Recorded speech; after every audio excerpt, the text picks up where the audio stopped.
Dobrý deň, vítajte pri ďalšom vydaní relácie Priestor. Dnes opäť s divadlom Andreja Bagara v Nitre. Samozrejme nie celým kamenným divadlom, ale máme tu milých hostí, Svetozár Splušanský, dobrý deň. Dobrý deň. A Juraj Ďuriš.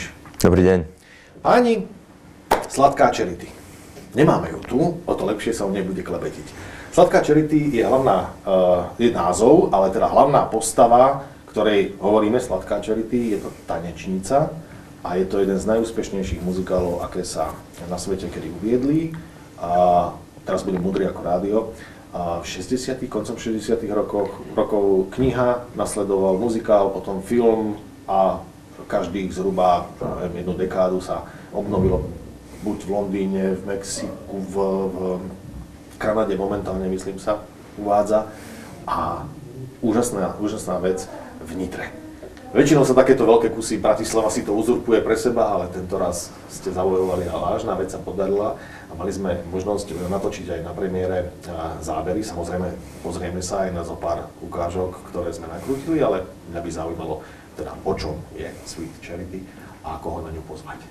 Tak predovšetkým všetkých tých, ktorí majú radi muzikál a hudobno-dramatický žáner, to znamená žáner, ktorý ponúka príbeh, silný príbeh, ktorý má emócie, má slzy, smiech, má v sebe aj, by som povedal, patričnú dávku sentimentu, lebo to do daného žánru patrí. A radi by sme pozvali generácie tak tých stredných, mladších, ale aj tých najstarších. Ja sa ešte vrátim k tomu muzikálu. Sám ste spomínali, že je to akoby jeden z najslávnejších svetových muzikálov, čiže je to z toho radu muzikálov, ako poznáme, či už Fidlikan na streche, Vlasy, Jesus Christ Superstar, alebo muzikálov ako je Chicago alebo Kabaret. A je to z prelomu 60. 70. rokov. Vtedy sa darilo tým muzikálom? Vtedy sa veľmi darilo najmä preto, lebo bol hlad po žánri, ktorý novo vznikal. Ukázalo sa, že opereta ako žáner postupne zaniká a sa pretransformoval do modernejšej podoby, ktorým je práve muzikál.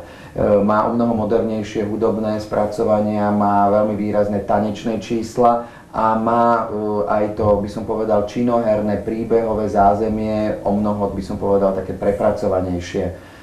Sladká Charity vznikla na prelome 60. 70. rokov, ako ste správne povedali, a jej predchádzalo prv inšpiračný filmový zdroj, a to bol film Federica Felliniho Cabrine noci, a na základe neho sa veľmi známy a dnes uznávaný americký dramatik Neil Simon rozhodol, že pripraví libreto pre muzikálové spracovanie, a tak vznikla Sladká Charity. Je samozrejme pravda, že tam sa trošku to zázemie, keďže to bola viac prostitútka v tom filme, Federica Felliniho premenilo na barovú tanečničku v tanečnom klube Fandango. No a vznikol divadelný muzikál. Potom vznikol slávny film, alebo filmové spracovanie tohto muzikálu. Diváci možno ho poznajú v hlavnej úlohe so Shirley MacLaineovou, v réžii a v choreografii Boba Fosseho. No a potom už vznikali ďalšie verzie a reedície tohto muzikálu. Z tých posledných spomeňme, na Broadway sa tento muzikál uviedol s veľkým úspechom v roku 2005 a takisto, tak ako pri prvom uvedení, získal aj ocenenie, aj množstvo nominácií na Tony Awards, to je taká najväčšia americká cena pre divadelné a muzikálové dianie. Pôvodný, myslím, až 12 alebo 14. 12 nominácií a 3 premenil v aj ceny. A muzikál sa uviedol v takej druhej meke, svetovej meke muzikálov aj na West Ende.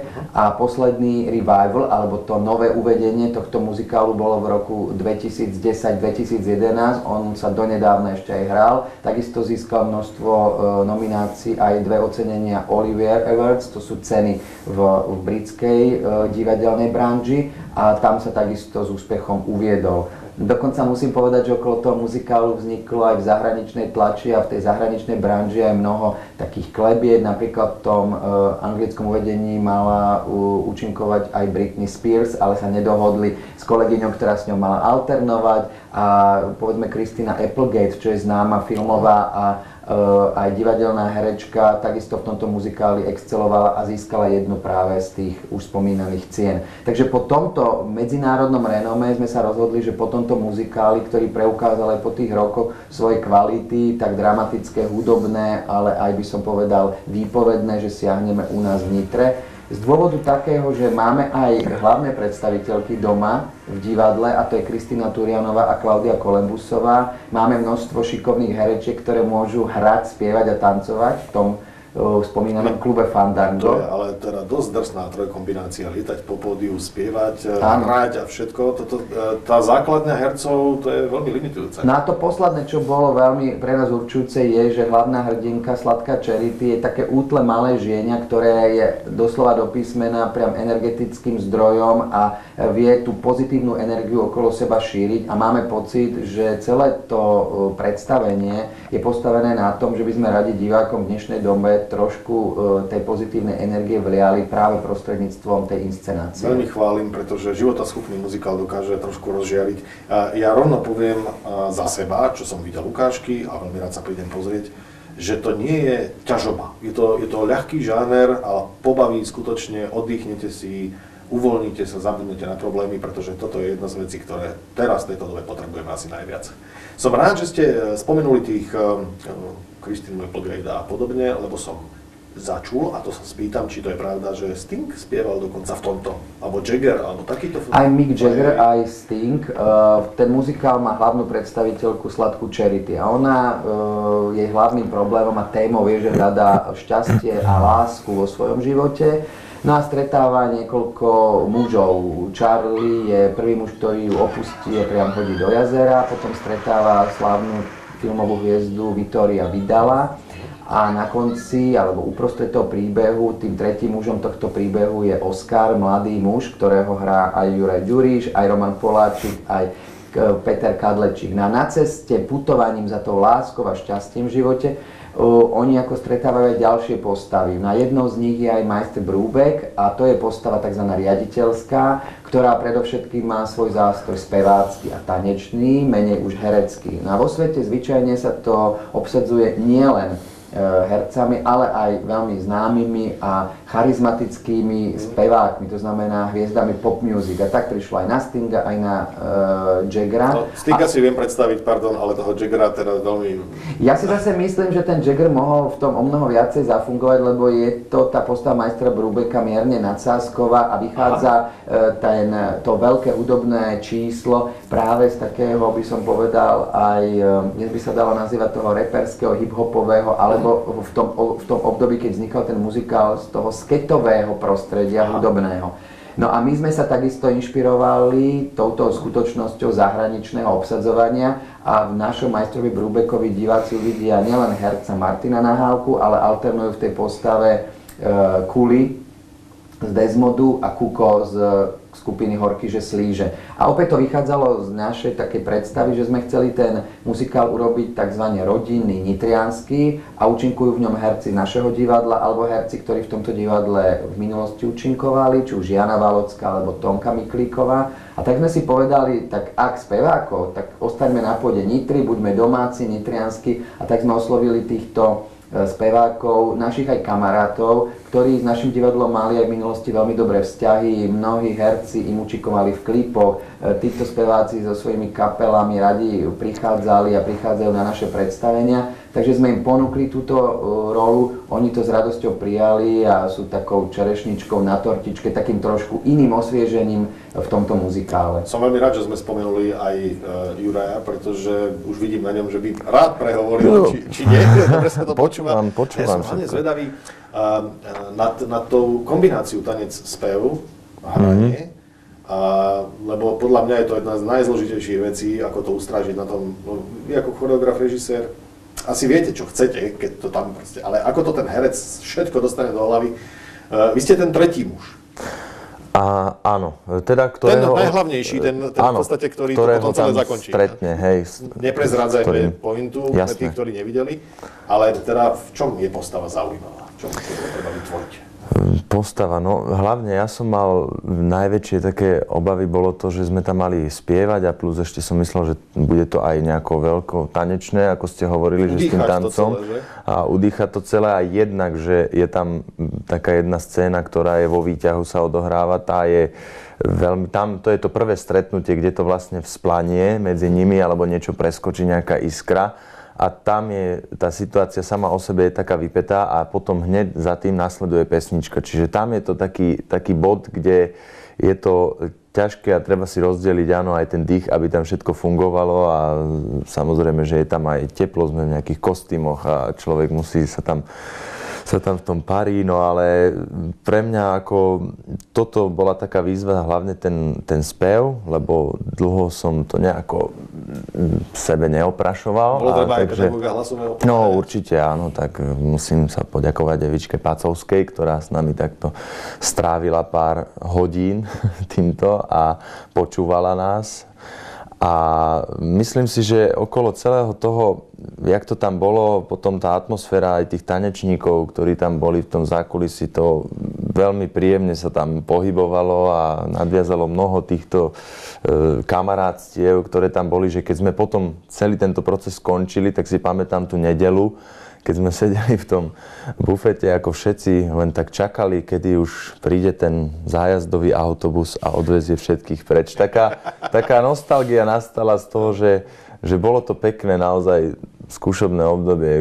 Veľa sa tam zažilo aj nielen na javisku, ale aj pomimo toho. Keď sa vytvorí dobrá partia, tak všetko dobré. Ale ešte sa vrátim k tomu, že tá postava je zaujímavá, je to, ako to povedala tá Charity, vysoko sofistikovaná osobnosť, ktorá rozumie daňovému účtovníctvu, čo je, myslím si, že veľmi zaujímavé pre dámy, nie?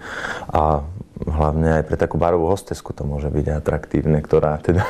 Pozor, kamarátka mi rozprávala, že v Las Vegas, že tam teda istú dobu žila a tanečnice tohto typu sú prevažne vysokoškoláčky, ktoré si zarábajú na štúdium popri tom, že tam sa nejaké veľmi hlúpe devčatá nevyskytujú. Práve naopak, že tam sa zgrupujú také tie najviac sofistikované kočky, ktoré si uvedomili, že aj takto sa dá zarobiť.